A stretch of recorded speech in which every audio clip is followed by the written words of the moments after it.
What's up, guys? How's it going? Hope you guys are having a good Friday night. I had a pretty good Friday. Really stormy. A huge storm hit us and 60-mile-an-hour winds, so that's kind of crazy. But it's my weekend now, and I got this knife in the mail today. So I'm pretty happy. I also got this knife this week. The Jaeger MV2, the Mokutai collar. What are you doing? What are you doing? You want to say hi? Say hi. You're not looking. You gotta look up. Gotta look up. This is Tigger. Tigger is not a good kitty. What are you doing? What are you doing? Okay. Do you like this knife? You never want to answer me. Do you like the Pyrite? This is the CJRB Pyrite, guys. Button lock, budget button lock from CJRB, who is the budget company of Artisan. I was in between getting this guy and the Vosteed raccoon, but I couldn't find a raccoon in stock. And I'm kind of pre-ordered out, so I was like, hey, I'll just wait. I mean, I'm sure I could have found one, but I wasn't like, okay, what are you doing? That's my light. You can't bump into the... Say bye, Tigger. Good kitty. Good kitty. I'm kind of pre-ordered out, so I was just like, no. Then I saw Kev's Lefty EDC's on Instagram, his post on Instagram when he first got it or something. Or reel on Instagram, whatever the hell it was. And I was like, wow, yeah. I mean, I'd seen it before because I'd seen the two compared. They're similar for sure. Kind of classic design elements, looks, classic drop point blades.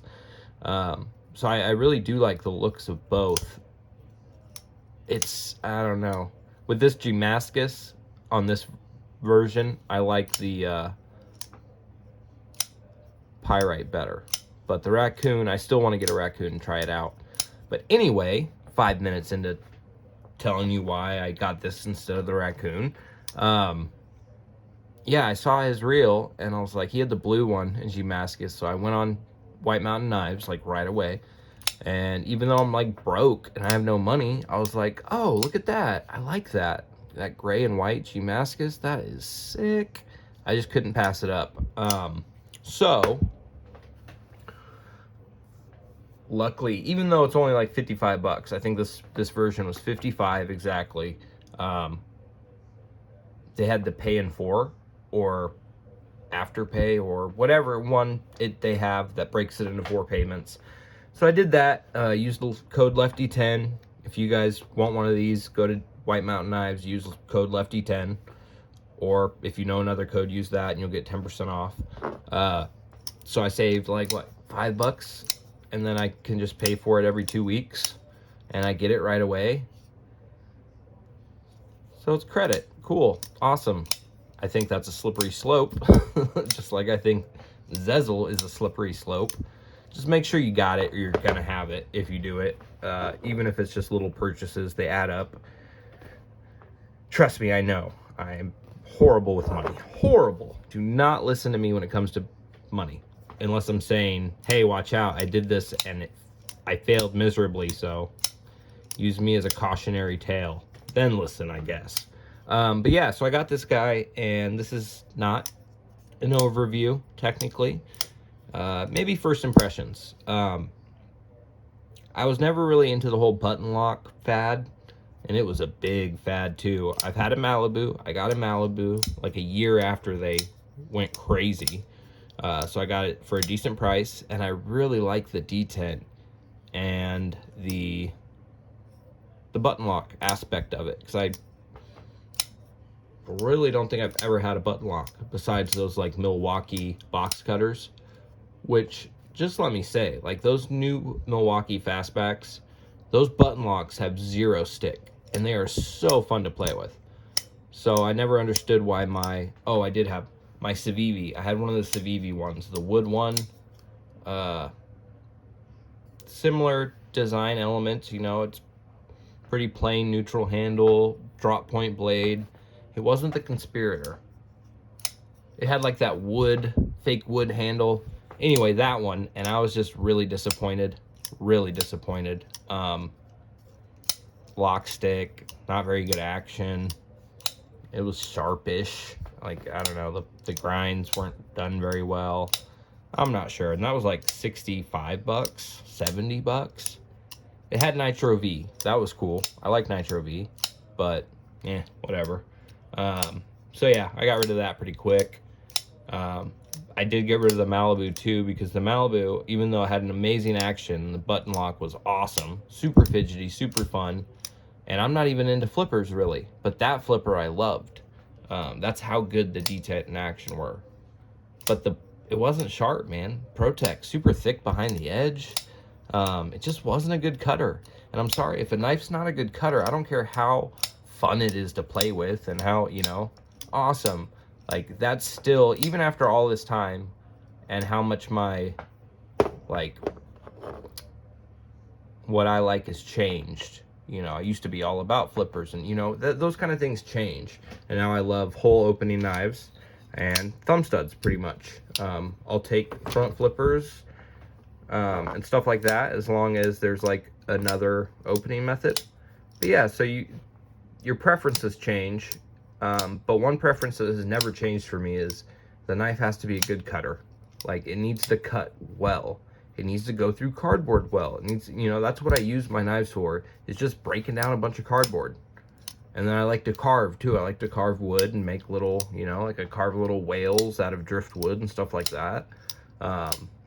So I do that too. And then, you know, so you want your knife to be able to handle those basic tasks, everyday carry tasks. And it's different for all of us, for sure. But the basic part of it is, you know, cutting that type of material and being able to hold up cutting those materials and others, rope, cardboard, whatever it is.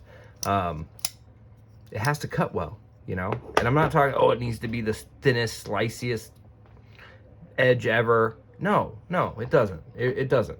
I think people get a little too crazy with that. Like, oh my God, it's 10 thousandths behind the edge. Look at this. Yeah, look how it just like glides through the paper perfectly and I don't have to touch it. Or here, I got a piece of hair. Let me get a piece of fucking hair. Just rip out hair.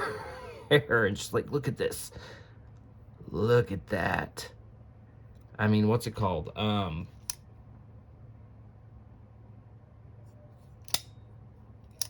Oh, in bushcraft, where you're making the fucking little curly cues on the stick to start the fire. God, I can't fucking think.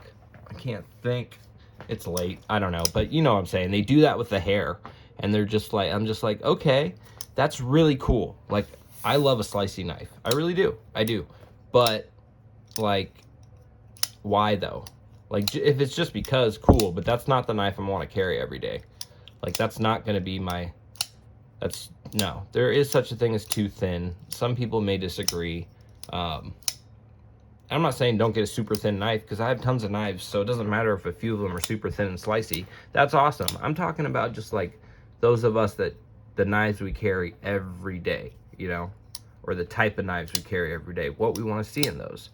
And I think some people have lost it a little bit with, like, oh, the action and detent and, you know, I don't even know, the fidgetiness or whatever. It's got to be a good cutter, guys. That's what a knife is. It's used to cut.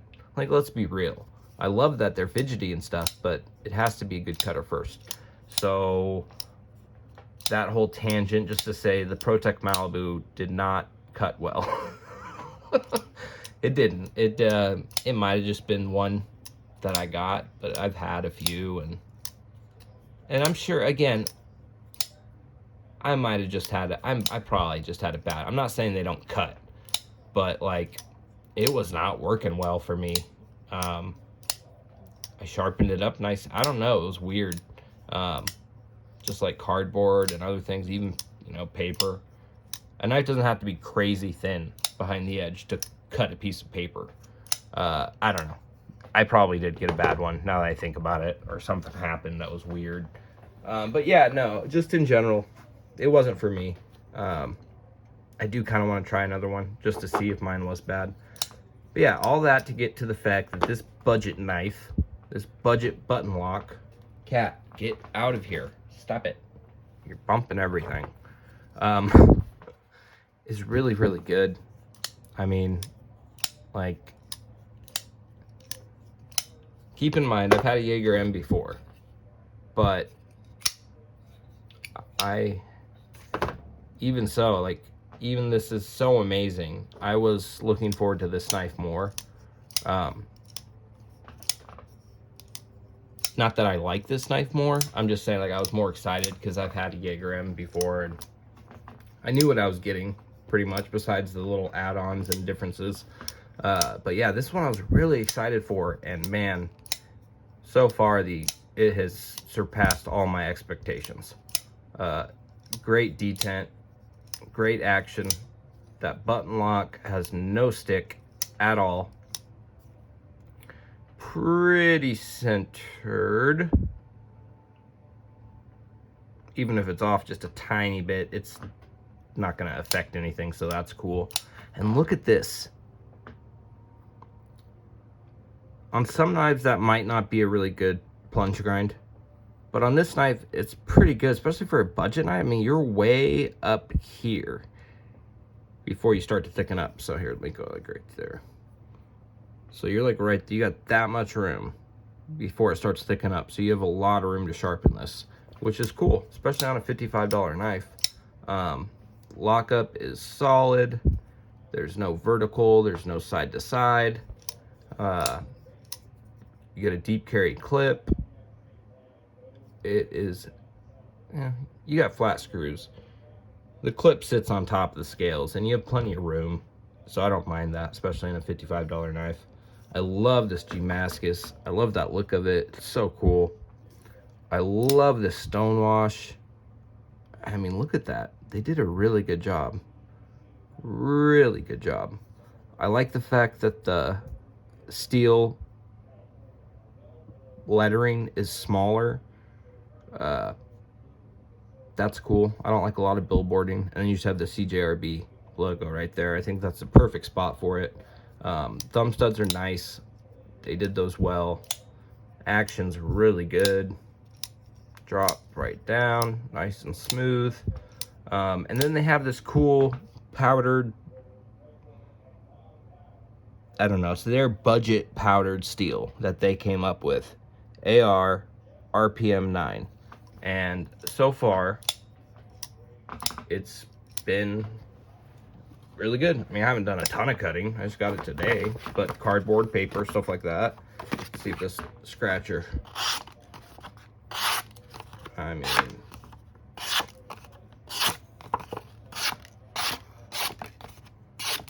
we'll see how the edge holds up, but man, very nice. Very nice. So yeah, I just wanted to, you know, bullshit, talk. I'm excited about this. I like this knife. I think you guys should get one. And I'm not a button lock guy, but if you're not button locked out like some of my buddies are because they have had like 15 button locks in the last year, you should go try this out. Go pick one up. It's just a good knife. I mean, nice and lightweight, really good ergos. I mean, obviously, you look at a knife like this and the handle, pretty neutral. So, got good 4-finger grip. I'll throw up a little size comparison for you real quick. So, you know, it's a medium-sized knife. I think I'd put it right in the realm of dropping shit. My broken bug out here. Yeah, about almost exactly the same. The bug out's got a little bit of extra, but very close to a bug out. So to me, it's right around the perfect size. I like that a lot. And for the options out there, I don't know. Can you get a better knife for 55 bucks? Maybe. Yeah, I don't know the answer to that. I'm just asking it. From what I've seen right now, I'm very impressed for 55 bucks. And I'm no longer a steel snob, so I don't really care about that. Because I just keep my knife sharp, you know? Like, just touch them up, strop them. Like, I always have my little strop with me. And my little, honers. Honers, get those honers out. Oh my gosh. So, yeah, no, just keep your knife sharp and you ain't gotta really worry about it. I do know people who just, like, use them to death and then have a problem sharpening them because they have some crazy hard steel or something. I never had a problem with M390. I never had a problem with keeping my Crewwear sharp or my M4 or D2 or, like, I never had a problem with any of it. I think that's the whole, oh my god, it's so hard to sharpen thing is played out. Just keep them sharp. Just like the whole corrosion resistance thing. Just wipe them down. Like, it's really not that hard. I never understood why it was, like, such a big thing to people. I get it. Like, I live on the coast. If you live in super humid places, I understand. But, like, just wipe them down. Or if you have some, like, M4 or something even worse, then just oil it. And then you're good to go. So, yeah. I don't know. But, yeah, no, this knife is awesome. Really, really cool. Really, really cool. So, yeah. That's my first impressions. I really like it. Love the look of it. Relatively thin behind the edge. Nothing crazy. Blade stock thickness, I don't know, it looks to be about 0.12, 0.11, something like that. In the realm of, well, it's good, so I don't really care. Yeah, I don't mind. 0.09, 0.10, 0.11, 0.12. Typically, I don't care. 0.13. As long as there's enough room and as long as the grind's nice, like, it's really not that big a deal. Perfect example is the f5.5. What's this, like 0.14, 0.13, something like that. But you got a lot of room. It gets down, and this is just a beast of an EDC knife. A beast. But yeah, the CJRB Pyrite. I like it. I like the look of it, specifically this version. And yeah, I don't think you'll be disappointed. I love that they knocked out, I mean, this thing is light. They knocked out a lot of space in there, a lot of weight relief. That's cool to see in a budget knife, you know? I like the feel of this Damascus. You got a lanyard hole. I don't think I'm ever going to mention, even if a knife has a lanyard hole, I don't think I'm going to mention it ever again, because I just don't care. I might put a lanyard on, like, a Sebenza, maybe. Besides that, probably not. But it's there for those of you who want it.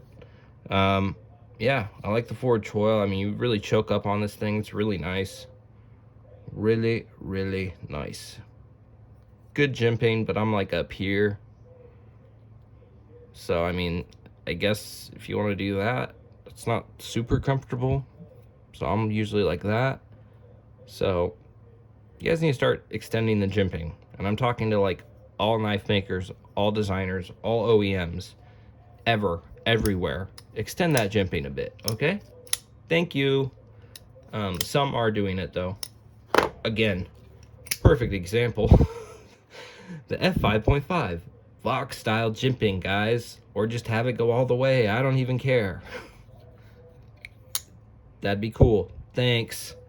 But yeah, that's it. 20 minutes to talk about this button lock budget knife that I really like, and it's only been 24 hours. And is that just because it's the newest thing I've got, and so I'm like, ooh, it's new and I like it, and tomorrow I'll hate it?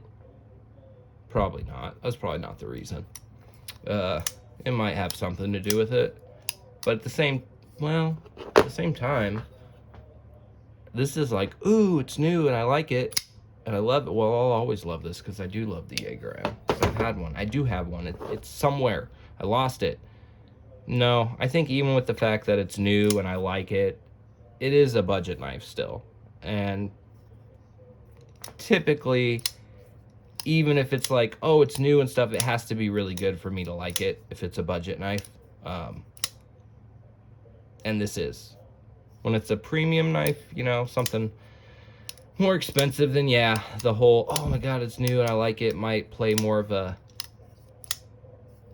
have more of an effect, I'd say, but not with a budget knife. This thing is, I would have happily paid, I don't know, 80 bucks for this, 100 bucks for this, something like that. I don't know how well the steel's gonna hold up, but I assume it will perform well.